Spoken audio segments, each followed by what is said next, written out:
already, and I consider myself an expert on the game. I'll just explain this one mission and maybe a few others that are key to the continuization.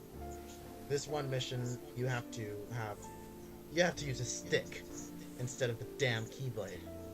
Because Oh, Shion, yeah, I yeah, remember that. Shion is a pussy and loses the ability to use the keyblade. You have to use a And so stick. Roxas was like, "Here, I'll let you use mine, and then maybe you can get back to the field or whatever." And she's like, "What are you gonna use?"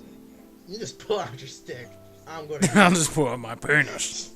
yeah, you just like give like you like draw armor on your penis. And it's like there. It's the I don't the penis blade of epicness. It fires out white lasers. It's like a jizz cannon, but better. Oh dear God. Anyways, you go through it. You fight this really picky boss, and then you're like, she gets her power back, and it's like, hell's yes. You're happy. She's happy. She loves you. You love her. I love them. I love the pairing. I hate Nominate for taking Roxas away, and then you go. Then you keep going on with the game. You're doing a lot more missions. You're getting fly. Go to the worlds you go into. This world is in this game you go to Twilight Town. Yes, you do missions at Twilight Town. Alice in Wonderland.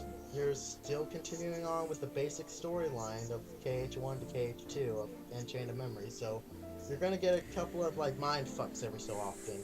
Actually, you don't touch KH1, KH2. Like at the very beginning, you touch it. At the end of the game, at the beginning of the game, that's where you touch. But But see, like one of the things I like about the whole going to the world thing, it was like one day you would go to, let's say, Agrabah, and then the next you would go to Wonderland, and then like the day after you might go somewhere else, and then you might come back to Agrabah the day after that. they kept it pretty widespread at times. There was Yeah, I that's what I liked. We'll do this, and then we'll leave, and then we'll come back and see what's going on, and then and each one had their own storyline. Like first off, with Twilight Town, you're just basically fighting basic Heartless, and you're trying to figure out yourself. In Wonderland, you were trying to find out the. It's kind of like the aftermath of after Alice got kidnapped. I don't know if she ever comes back to to Wonderland, but she you find Treasure Cat. He kind of tells you like, oh, there's still Heartless around, and kind of pisses off the Queen. So keep a lookout, hardy har har. Then in another world you enter in, which is Olympus Coliseum, you're training to become a true hero with Phil, and you fight. It's kind of this with this one you fight bigger Heartless, and this is kind of like you get to have training missions and whatsoever.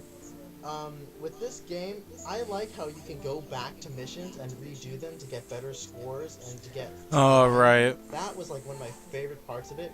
And if you played like certain mini games correctly and got a certain amount of points, you can unlock future missions that would help you gain more powers and give you more abilities and get you like items that you would use to synthesize to get better, stronger and better keyblades.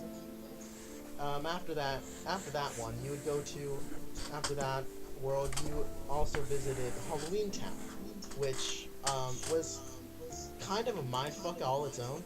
Because to be quite honest, I'm thinking that the storyline for Halloween Town from KH1 to KH2 was this. First off, it was before the movie. Then it's the movie. Then it's the aftermath of the movie. But for days, for some strange reason, um, Jack is still obsessed with the idea of Halloween Town, and he's trying to find out a Halloween. He's trying to find a new idea.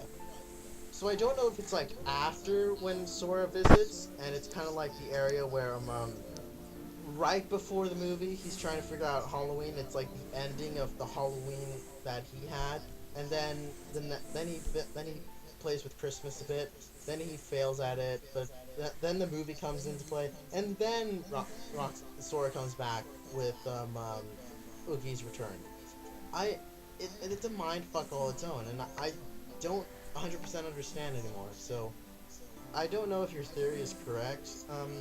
David, with that one, but it makes sense. I'm thinking that it's just like it's like the in between point. It's like because technically Christmas comes after Halloween, so I think the Halloween deal happened, and then you go over to the movie, and he finds out what he wants to do for Halloween. But then after the Halloween celebration, he realizes, oh, I want to do something else. Then the movie. Then, right after Christmas, Sora comes in, and that's what I'm guessing it is.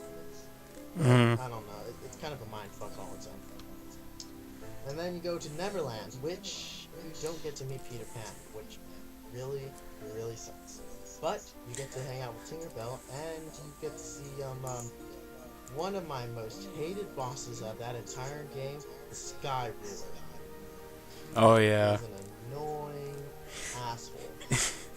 You want to know who should have been there to help you? What? Jake and the Never-Ending Pirates.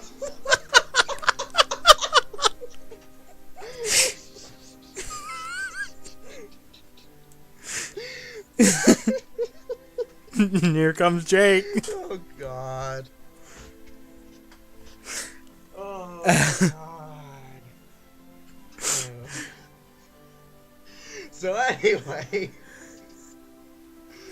you fight that guy. Each world has their own boss at one point, so you fight them. You're never done with the game until the very final final 10 missions, and they're You know what kind of Kingdom Hearts game they need to make? oh God, here we go. With the only worlds they can use it's called the Disney Junior World. And then you just fuck up shit. Oh gosh, I really wish we could have gone to Toy Story World. That would have been amazing. I would have loved it. Oh, the things I would do if it was like that. I could kind of think of it, and I do not want to live in a world of that. But anyway, so each world has their own boss at one point. Then you get to this one point where it's like the halfway point, and you finally get to learn more of the actual storyline. There's a lot more CGI cutscenes here and there. Shion finds out about herself, who she really is. Axel finds out, what she really is. Roxas is completely clueless.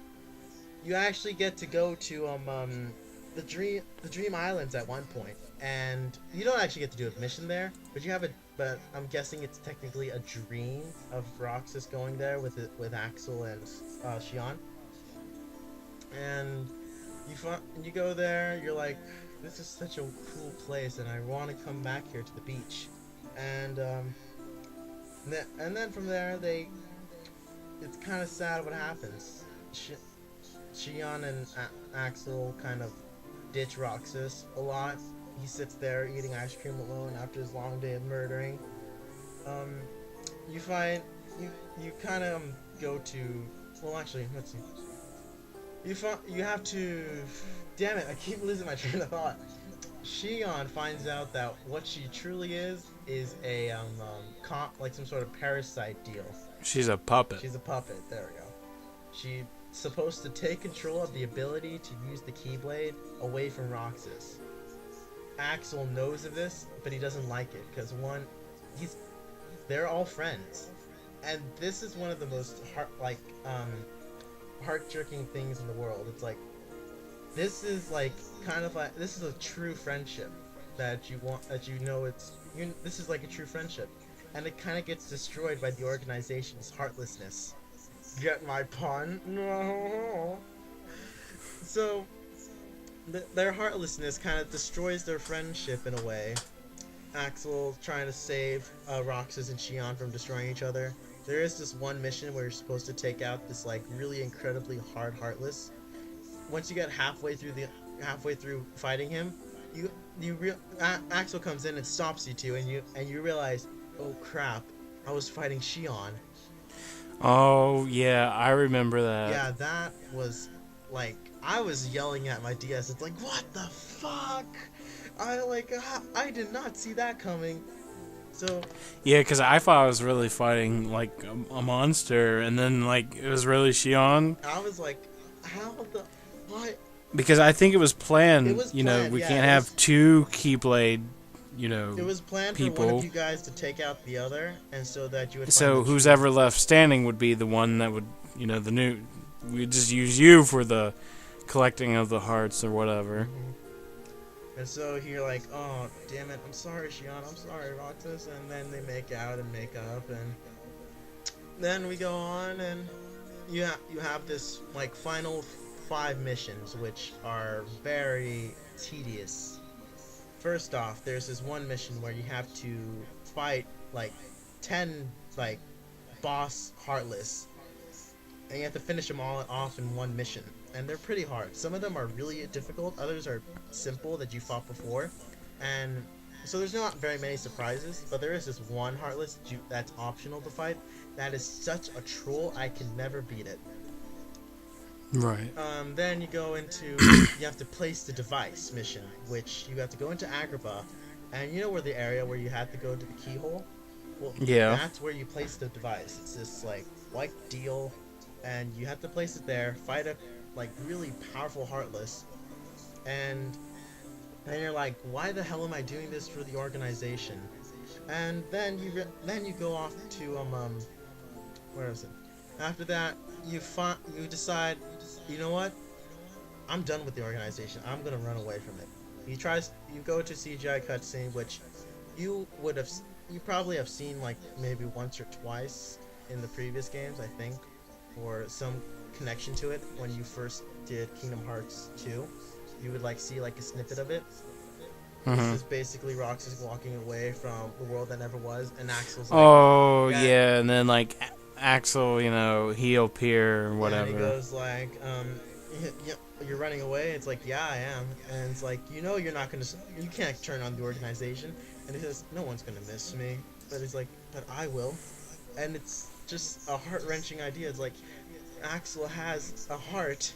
Roxas has a heart. Why aren't they in love yet? Like, why isn't this bromance going anywhere? Oh, trust me, it goes word, you know, goes fast when there's fan art above. Oh, of course. Anyway, you run away from it. Before that actual point, you get to fight Syx, he's really a cool boss in that one, and he's just as godly as when you fought him in KH2, but it's a little bit limited, but it's still a cool boss. Before that, then the cutscene, then you leave, and you kind of make your home at Twilight Town. There's a Moogle there. Oh, in this one you use a Moogle to go to get your shopping and whatnot. Oh yeah. And then the final 2 missions, which are, in my opinion, one of the most heartbreaking,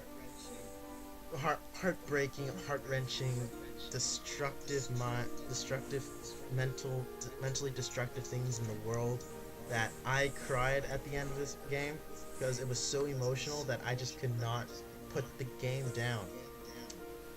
You have to fight Shion, and she has 4 forms. And you think this is the final boss, but it's not. Those devices you placed are actually like equipment for her to become this like Godmon type deal. I'm not even sure what she is.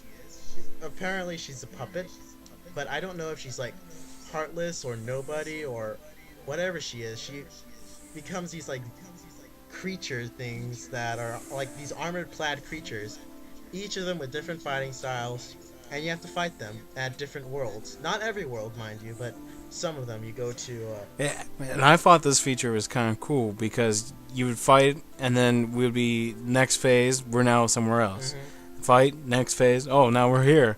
Yep, you would go to, let's see, where was it? You go to Wonderland, then Halloween Town, Agrabah, the device you placed. And then you finished it off in what, Twilight Town? Yeah, she became this like huge. She became like really big. You were standing on this plate of light, and she would yell things like "Get ready, Roxas!" And like I would just be, and while I was fighting, I was just like thinking, no, no, no, no, I don't want to kill Shion, but I have to. I don't want to kill Shion. You kill her, and I'm just. At the end of this entire game, I'm just, what the hell? You destroy like the armor